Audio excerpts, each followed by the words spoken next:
Assalamualaikum warahmatullahi wabarakatuh.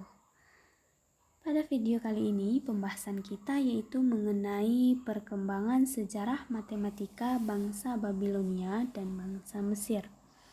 Yang pertama yaitu perkembangan sejarah matematika bangsa Babilonia. Matematika Babilonia itu dikembangkan oleh bangsa Mesopotamia dan dinamakan matematika Babilonia ini karena peran utama kawasan Babilonia itu sebagai tempat untuk belajar. Bertentangan dengan langkanya sumber pada matematika Mesir, jadi pengetahuan matematika Babilonia diturunkan lebih daripada 400 lempengan tanah liat yang digali sejak 1850-an. Lempengan yang ditulis dalam tulisan paku ketika tanah liat masih dalam keadaan basah. Setelah itu dibakar di dalam tungku atau dijemur di bawah teriknya matahari. Kemudian, tepatnya pada tahun 1800 sampai 1600 sebelum Masehi, diliputi topik-topik pecahan, aljabar, persamaan kuadrat dan kubik, juga serta dengan perhitungan bilangan reguler, invers, perkalian, dan bilangan prima kembar. Itu sebagian besar lempengan tanah liat yang sudah diketahui. Kemudian lempengan Babilonia ini tepat pada tahun 7289 sebelum Masehi memberikan hampiran bagi akar 2 yang akurat sampai 5 tempat desimal. Kemudian pembahasan yang kedua, sistem bilangan numerasi Babilonia. Sistem penulisan bilangan bangsa Babilonia dikenal dengan cuneiform. Cuneiform ini yang pertama berasal dari kata cuneus yang bermakna irisan atau belahan. Kata kedua yaitu forma yang bermakna bentuk. Tulisan dan angka bangsa Babilonia sering juga disebut sebagai tulisan paku. Kenapa demikian? Karena berbentuk seperti paku. Orang Babilonia menuliskan huruf paku menggunakan tongkat yang berbentuk segitiga yang memanjang atau seperti prisma segitiga.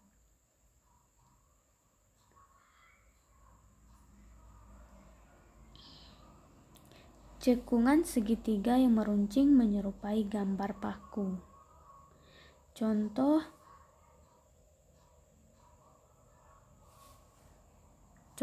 dari penulisan simbol-simbol sistem numerasi Babilonia yaitu yang pertama, Babilonia menggunakan 1 untuk mewakili 1, 2 untuk mewakili 2 dan seterusnya.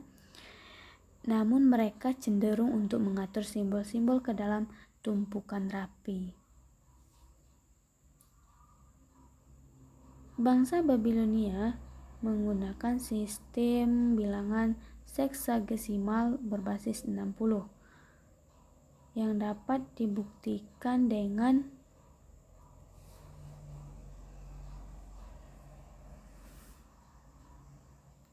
diturunkannya bilangan 60 detik untuk 1 menit dan 60 menit untuk 1 jam. Selanjutnya, penemu dan penemuan matematika bangsa Babilonia.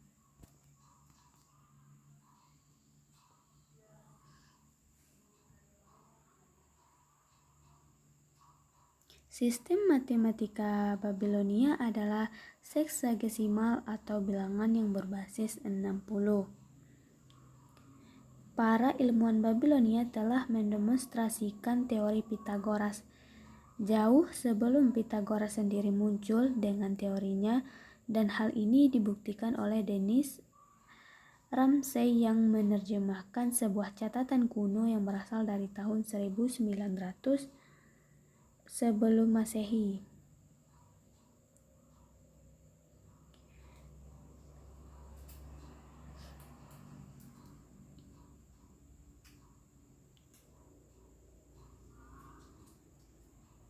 Penjelasan seperti 4 adalah panjangnya dan 5 adalah panjang diagonalnya, lalu berapa lebarnya, itu dari teori yang dibuktikan oleh Dennis Ramsay. Jika 4 dikali 4 sama dengan 16 dan 5 dikali 5 sama dengan 25, maka selisih antara 16 dan 25 adalah 9. Dari angka berapakah kita bisa mendapatkan angka 9? Angka tersebut harus bisa menghasilkan 9 jika angka tersebut dikalikan dengan angka itu sendiri.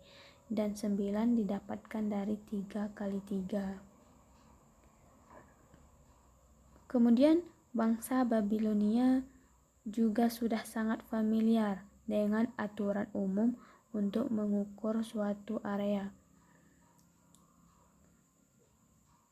Mereka mengukur keliling lingkaran sebanyak 3 kali diameter dan luasnya sebagai 1/12 kuadrat dari lingkaran.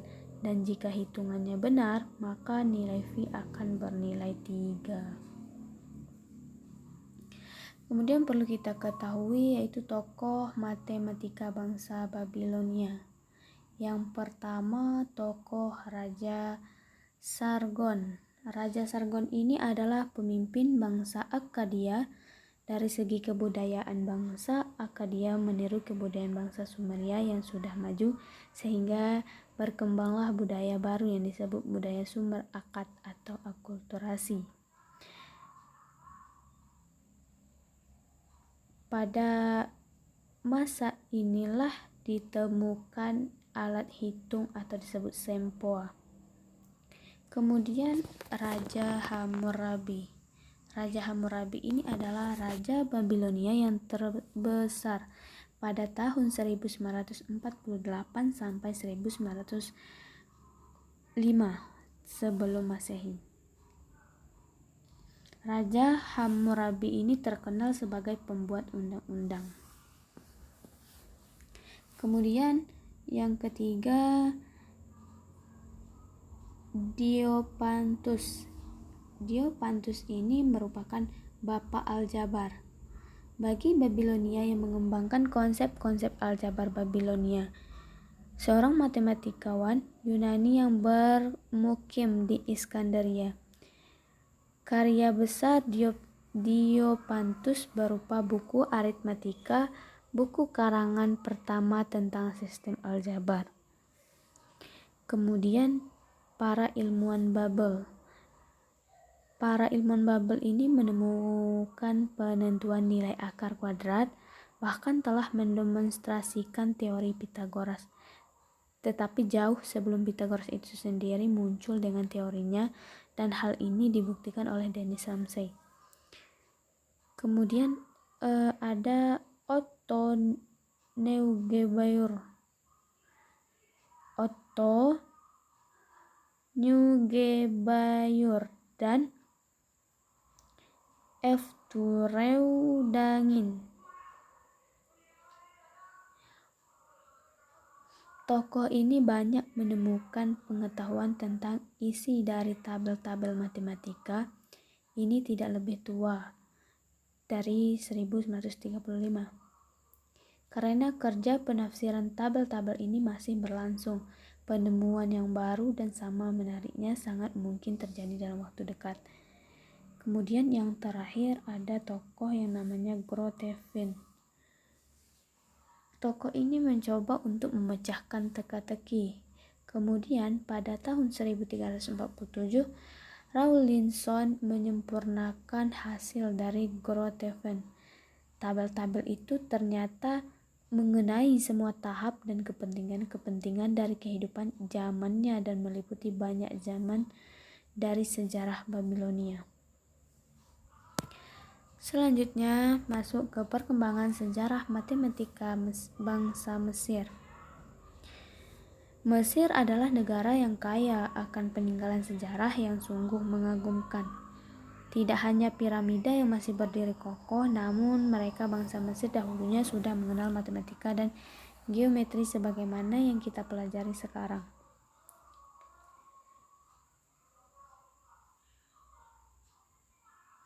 Matematika Mesir merujuk pada matematika yang ditulis di dalam bahasa Mesir.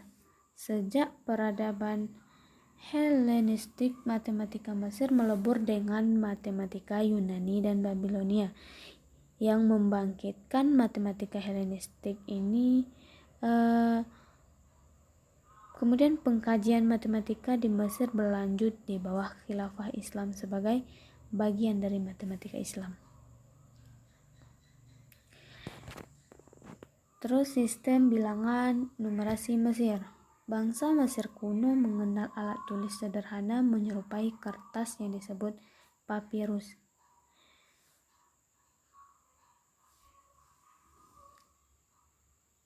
Tulisan pada zaman Mesir ini ditulis dari kata papu, yaitu semacam tanaman.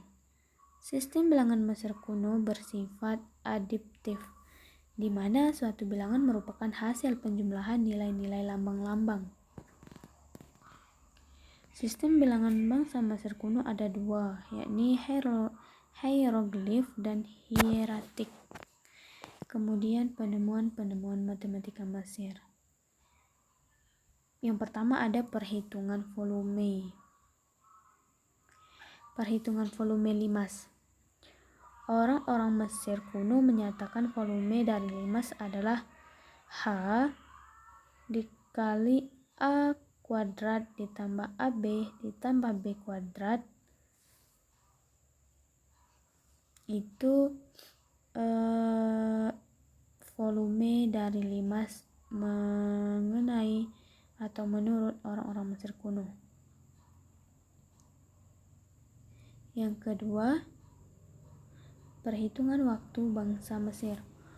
Orang-orang Mesir kuno menggunakan sistem bilangan berbasis 12 didasarkan akan jumlah siklus, bulan dan setahun, atau bisa juga didasarkan akan banyaknya jumlah sendi jari manusia. 3 di tiap jari tidak termasuk jempol. Yang kemungkinan mereka berhitung hingga 12 menggunakan jempol. Yang ketiga, ada perhitungan luas bangun datar. Orang Mesir kuno mengetahui bahwa luas setiap segitiga ditentukan oleh hasil kali alas dan tinggi. Kemudian yang keempat, dasar segitiga Pitagoras. Dari pengamatan Pitagoras melihat orang-orang Mesir menggunakan mistar dan tali pembanding untuk menghitung tinggi bangunan, maka ia terinspirasi untuk membuat hukum matematika untuk menghitung tinggi dan sisi miring segitiga siku-siku.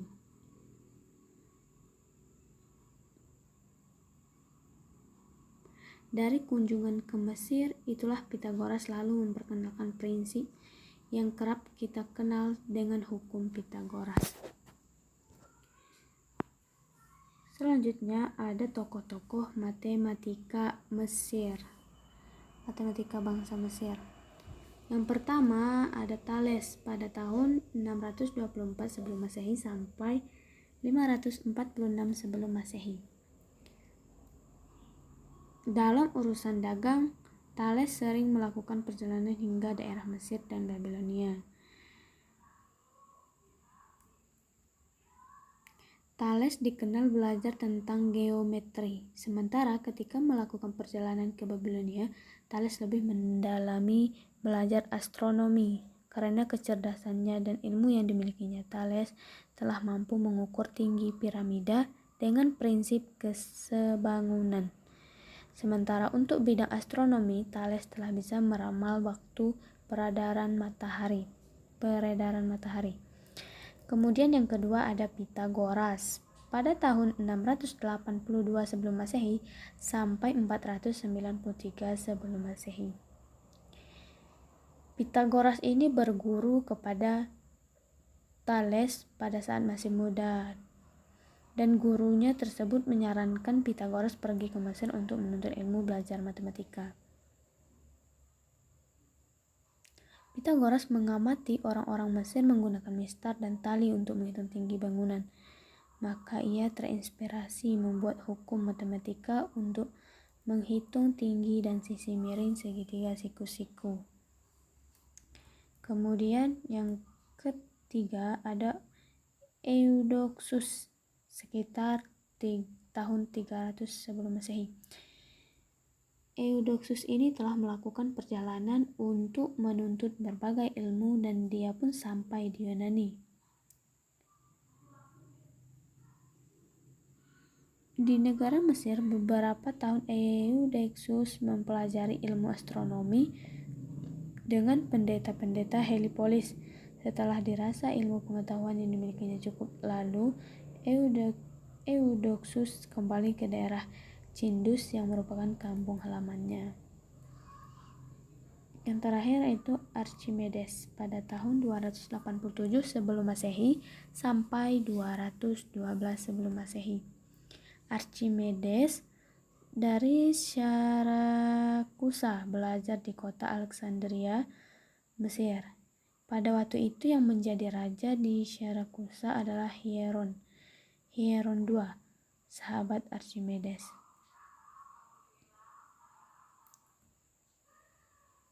Dia mengaplikasikan prinsip fisika dan matematika dan juga menemukan perhitungan phi dalam menghitung luas lingkaran. Ia adalah ahli matematika terbesar sepanjang zaman dan di zaman kuno. 3 karya Archimedes membahas geometri bidang datar, yaitu pengukuran lingkaran, kuadratur dari parabola dan spiral. Terima kasih.